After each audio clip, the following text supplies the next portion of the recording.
घुसवायचं होतं. घुसव महाराज लोकांना घुसवतो बहुतेक महाराज लोकांना. त्याच्यापेक्षा भंगार तुमचं तुम्हाला आणावं लागतंय का आम्ही आणावं लागतंय? उगत ती तुझं सोयाबीन खुरपी ते मुकादम आहे मी. तुमची सुपारी किती? आता उकळा घालून मुसळातनं काढला पाहिजे सुपारी विचारतो. बरं देऊन देऊन द्याचाल किती? माझ्या आईच्या दारात सोन्याचं झाड आहे. जयाच्या द्वारी सोन्याचा पिंपळ अंगी आईचे बळ रेडा बोले. विचार करा माझ्या आईच्या घरात किती असं. माझ्या बापाची 65 लाखाची सावकारकी. या बापाची नाही तुकोबा द्यायची नाही माझ्या तुकोबा. हा माझा जन्माचा बाप पण तो माझा संप्रदायाचा बाप ते म्हणजे तुकोबा आहे माझ्या बाप बरं का. तुकोबा आहे. किती लाखाची सावकारकी बोलत जा. किती? 65. आत्ताचे नाही 450 वर्षापूर्वी. आताचे 10 लाख म्हणजे तेव्हाचा रुपया अशा हिशोबानं 65 लाख बरं का. पिसोळीकर थिंक अबाउट इट आहे की नाही.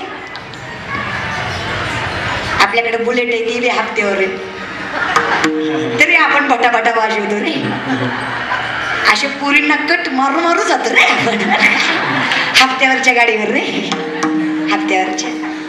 या जगातले शेतकऱ्यांचं कर्ज माफ करणारे पहिले महापुरुष जगद्गुरु तुकोबा आहे.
काही बोलतं का महाराज? गाढवाचं कुठं घोडं होतं का? गाढवाचं घोडं होतं का माय?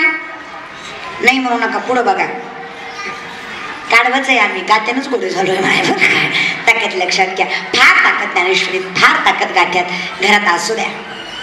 माय एखाद्या आईला म्हणलं ना नको ग लेकराला मोबाईल देत जाऊ हा तेवढंच नादी लागतंय नाही तर कामच करू देत नाही. नादी लावती लावलं मायला. अगं मग थोड्या वेळ देत जा. एकदा घेतला मोबाईल की कुणाच्या बापाचं ऐकत नाही. तुझं ऐकत नाही माय. तुझं अगं तुझं आहे ते तुझं ऐकत नाही. अगं 1.5-2 आहे गुडघ्यापर्यंत आहे तुझं ऐकत नाही माय. तुझं अगं 45 तुझ्या शब्दाच्या बाहेर नाही. 1.5-2 ऐकत नाही माय. लेख आहे म्हणून सांगू. लेकराला पुस्तक वाच म्हटल्यावर लेकरू कधीच पुस्तक वाचत नसतं. तुम्ही पुस्तक घेऊन बसा. तुमचं लेकरू शेजारी बसल्याशिवाय राहत नसतं. याला संस्कार म्हणायचे असतात. ताकद ग काय तर. आता आपली लेकर परंतु ताट बसा रे. तुम्ही मांडी घाला रे बाळव. ताट बसा. माझ्याकडे बघा. पटपट उत्तर द्या. मी काय सांगतेय सॉरी तुम्ही काय ऐकताय? हा काय चालू आहे? मोठ्याने बोला. स्पीक लावली. काय ऐकताय? मोठ्याने काय? नशीब कीर्तन तरी म्हणलं तरी पोरं.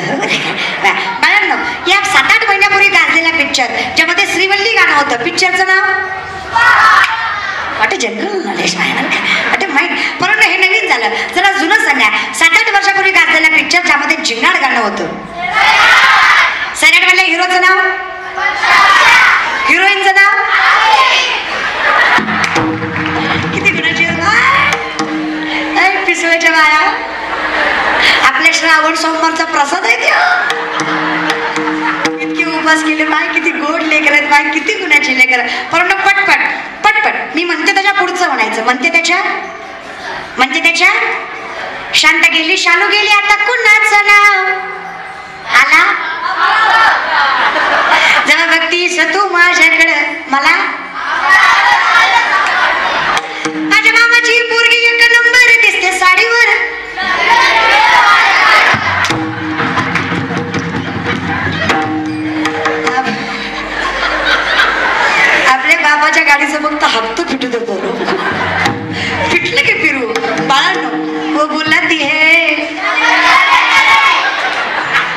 बाळांनो, माझा शेवटचा प्रश्न, ज्ञानोबारांच्या हरिपाठातला 4थ्या क्रमांकाचा अभंग कुठला? ही उघडी करून आंध्रात ठोकाय पाहिजे. पण खरंच दादा यांची चूक नाही, यांची चूक नाही दादा, यांची चूक नाही. 8वीचा पोरगा माझ्या समोर मावा चोळताय. मी म्हणलं लाज वाटते का तुला? अरे चडीतल्या पॅन्टीत तरी मावा चोळतो. ती मला म्हणलं ए तू कोण? म्हणलं मी महाराज. ती म्हणला मंडपात. झालं कीर्तन लढण्यानं नको पाजळू म्हणला. आपण आपल्या बाप्पाचं ऐकत नाही. तू काय चीज का म्हणला झुकेगा नाही साला. समोर त्याचा बाप आला, त्यानं चोळलेली माव्यासमोर पटकवून मागं घेतली. म्हणलं का रे आताच म्हणला होता ना बापाला घाबरत नाही? ते म्हणला हो ताई, बापाला घाबरण्यातली अवलाद आपण नाही. मग मागं का घेतली? म्हणला ती त्यातली अर्धी मागते म्हणून मागं घेतली. दादा तुमचं पोरगं काय संत होणार आहे का रे? इथे बसलेले गोवा गुटखा तंबाखू दारू खाणारे पिणारे हातवरी करा. इतकी व्यसनमुक्त पिसोळी आहे का? एकही खात नाही. वा वा वा. आईच्या दारात बसलाय रे, खोटं ना करे बोलू. आईच्या दारात तरी ना करे बोलू. परवा दिवशी टोल नाक्यावर एक माणूस आला भाऊ. त्यानं असं दान म्हणून भिक्षा मागितली. त्याने एक वाक्य फार भारी म्हणलं दादा. तो काय म्हणला माहित आहे? पाप करून पापी म्हणे सैरा वैरा पळतय रे. अरे काय काय केलंस भल्या माणसा देवाला सारं कळतय रे. काय काय केलंस भल्या माणसा देवाला सारं कळतय रे. आख्या कीर्तनात तुम्ही एवढंच घे आणि घरी गेल्यावर विचार करा काय काय केलं. कुणा कुणाचा बांध उकरीला कसं कसं केलं. ते म्हणता देवाला एवढाच वेळ आहे का? देवाला मुंगीच्या पायातल्या पैंजणातल्या घुंगराचा सुद्धा आवाज ऐकू आपलं कळणार नाही का? म्हणून असत्यात जगू नका माय, सत्यात जगा, ते सत्य आहे. मामी म्हटलं काय करायचं असत्याचं? सासरा माझा गावी गेला, तिकडच खप बी त्याला. पण दिसता सासरा आहे का? सासू माझी जाच करती. सासू कोण? आशा. सासू कोण? सर्व सुखाची आशा. लय जाच करती, लय जाच करती. मग काय करायचं? लवकर नेई गतीला. बर ते काय कमी होत? जाऊ माझी फडफड बोलती. मोठेपणाचं लय लय त्रास आहे तिच्या. महाराज सगळं काम मी करते, सासू कौतुक तिचं करते. लोणी सगळं ती खाती, नाव माझ्यावर घेते. लय माझी सासू लयच जाऊ कडू आहे, लयच. कसं करावं आता? बोडकी कर ग तिला. वाक्य लक्षात घ्या, शब्दशा घेऊ नका. जाऊ कोण? ममता नावाची जाऊ आहे. माया, प्रेम. तिला मारायचं नाही, कारण ती मेल्यावर देवावर प्रेम राहायचं नाही. फक्त विनंती एवढीच आहे, बोडकी म्हणजे नवरा, सासर. सासरी म्हणजे संसारावरचं प्रेम मरू दे. कशावरचं? संसारावरचं प्रेम मरू दे. आसोनी संसारी जीवे त्या जावाचं सांगावं. पुढं काय? नंदाचं कार्ट. नंदाचं तुझ्याकडं कस काय? हा, तिला डोंगरात दिली, तिच्याकडे इंग्लिश मिडियम नाही म्हणून तिनं आमच्याकडं धाडले. अगं माझ्या लेकराला कमी, तिच्या लेकराला जास्त करावं लागते. बरं लिकीचं लेक आहे, नाही करावं तर सासू डोळं वटर वटर बघती. माझ्या लेकराला बिनंदाचा चहा आणि त्या आनंदाच्या दूध टाकू टाकू खारी बिस्किट खाऊ घालू घालू सासू जगी होती रे. लय भेदभाव आहे. मग काय करायचं? ननंद म्हणजे इच्छा. ननंद म्हणजे इच्छा. तिचं कार्ट म्हणजे मोह. इच्छेला झालेलं कार्ट म्हणजे मोह. मग त्याला काय होऊ दे? खरूज होऊ दे त्याला. खरूज म्हणजे आत्मस्वरूप. खरूज म्हणजे त्वचारोग. खरूज म्हणजे त्वचारोग. या देहाची काळजी करू नये असा रोग होऊ दे त्याला. आत्मस्वरूप होऊ दे मोह. जगाच्या मालकाची इच्छा राहिली. बरं एवढ्यावर वागतंय का? मग नवरा मारून आहुती देईन. नवरा कोण? अहंकार. नवरा कोण? अहंकार. नवरा मारून आहुती देईन. मोकळी कर ग मला. या सगळ्यातनं मोकळं कर. नवविधा भक्तीचा छंद लागू दे.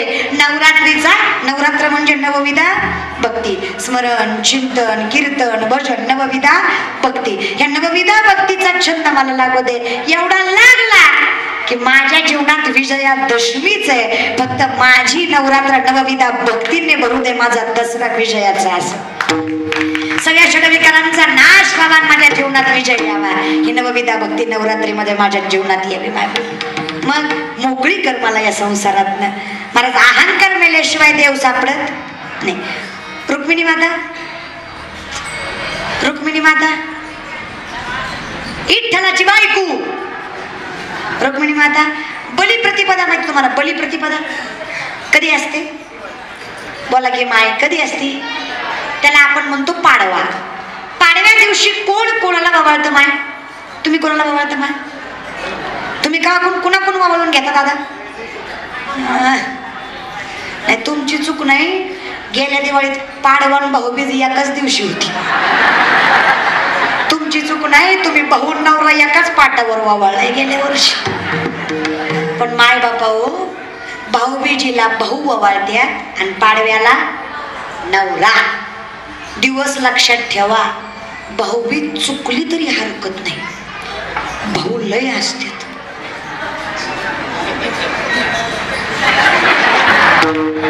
पाडवा काय चुकवू नका. नवराई जाऊ दे, मरू दे तिकडं. मग पाडव्याला कुणाला ववाळायचं? रुक्मिणी माता नक्षत्रासारख्या नटून उभा आहेत देवासमोर. जगाच्या मालकांना म्हणावं, रुक्मिणी काय दिसतच ग? अहो तुमच्यासारख्यानं आमचं कौतुक केलं तर आमच्यासारखा अहंकार करतो. मग जगाच्या मालकानं रुक्मिणीचं कौतुक करावं, तिला अहंकार येऊ नये काय? ती म्हणली मग. रुक्मिणी माता मनातल्या मनात म्हणल्या, मग हाय सुंदर, तुमचं नशीब आहे तुम्हाला भेटली. लय असतील तुम्हाला, माझ्यासारखी हुडकून सापडली नसती. देव म्हणला, इतका गर्व दिसायचा, तू ये आता ववाळाय, तुला दाखवतो. रुक्मिणी माता ववाळायला गेल्या पण देव सापडला. लाजली गे माया टक्कवणा गो वाळू, टक्कवणा गो वाळू. जिकडे पावे तिकडे, जिकडे पावे तिकडे चतुर्भुज गो वाळू.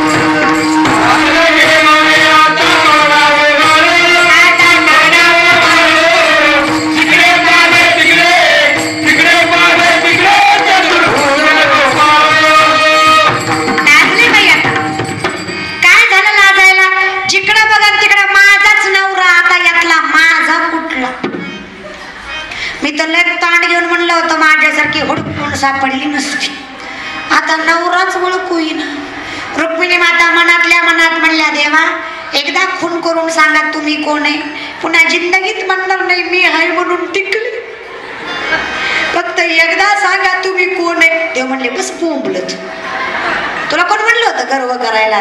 देव काही सांगायला तयार. तिथे नामदेवराय आले. नामदेवराय सांगतात, आई काळजी करू नका, कोपऱ्यातलं गवाळा आपलंय, जावण ववाळा. रुक्मिणी माता म्हणल्या, माझा नवरा मला ओळखू येईना, तुला कसं ओळखू आलं रे नामदेवराय? नामदेवराय सांगतात, वैजयंती मालकला श्री वत्सला वंचन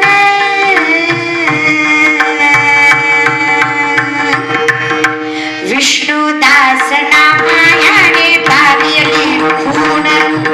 कसं ब्रह्म ऋषींनी मानलेली लात भगवंताच्या डाव्या हृदयावर, त्या चरण कमलामुळे देव ओळखू आले. नवे नवे मी दास आहे, माझ्याकडे अहंकार म्हणून मला देव ओळखू यावा. मग